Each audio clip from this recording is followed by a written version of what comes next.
प्रतिदिन लक्ष लक्ष लोकंकु सेमानंक गंतव्य स्थल रे पहुंचाइथुवा ट्रेन लोकंक जीवनर एक गुरुत्वपूर्ण अंश अटे।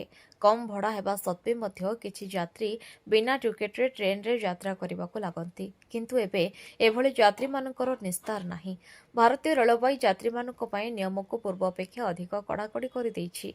एबे जदि कोनोसी यात्री वैध टिकेट बिना धरा पड़ंती तेबे तांको विरोध रे कार्यानुष्ठान ग्रहण कराजिबो एवं एथि सहित जरिमाना मध्य पूर्व अपेक्षा 2 गुण आदाय कराजिबो। ଏହି ପରିବର୍ତ୍ତନ ପଛରେ ରେଳବାଇର ଏକମାତ୍ର ଉଦ୍ଦେଶ୍ୟ ହେଉଛି ଯେ ଏହା ଦ୍ୱାରା ଯାତ୍ରୀମାନେ ଶୃଙ୍ଖଳା ରକ୍ଷା କରିବେ ଏବଂ ବିନା ଟିକେଟ୍ ଯାତ୍ରା ଉପରେ ମଧ୍ୟ ରୋକ ଲାଗିପାରିବ। ରେଳବାଇର ନୂଆ ନିୟମ ଅନୁଯାୟୀ ଜନବିଶ୍ୱାସ ଆକ୍ଟ 2026 ଅଧୀନରେ ରେଳବାଇ ଆକ୍ଟ 1989ର ଧାରା 137 ଏବଂ 138ରେ ପରିବର୍ତ୍ତନ କରାଯାଇଛି।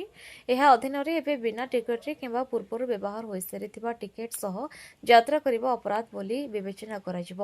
ଧରାପଡ଼ିଲେ ଯାତ୍ରୀଙ୍କୁ କେବଳ ସମ୍ପୂର୍ଣ୍ଣ ଭଡ଼ା ଦେବାକୁ ପଡ଼ିବ ନାହିଁ, ବରଂ ଅଲଗା ଭାବେ ଜରିମାନା ମଧ୍ୟ ଦେବାକୁ ହେବ। ଧ୍ୟାନ ଦିଅନ୍ତୁ ଯେ ପୂର୍ବରୁ ଜରିମାନା 250 ଟଙ୍କା ଥିଲା, ଯାହାକୁ ଏବେ ନୂଆ ସର୍ବନିମ୍ନ ଜରିମାନା 500 ଟଙ୍କାକୁ ବୃଦ୍ଧି କରାଯାଇଛି। ଏହି ନିୟମ 20 ଜୁନ୍ 2026 ଅର୍ଥାତ୍ ଆଜିଠାରୁ ହିଁ ଲାଗୁ ହୋଇଯାଇଛି। ଯଦି କୌଣସି ଯାତ୍ରୀ ବିନା ଟିକେଟରେ ଯାତ୍ରା କରୁଥିବା ସମୟରେ ଧରାପଡ଼ନ୍ତି, ସେହିପରି ପୁରୁଣା ଟିକେଟ୍ ସହ ଯାତ୍ରା କଲେ ମଧ୍ୟ ଜରିମାନା ଆଦାୟ କରାଯିବ। ब्यूरो रिपोर्ट विकल्प समाचार। आम चैनल को लाइक, शेयर एवं सब्सक्राइब करंतु।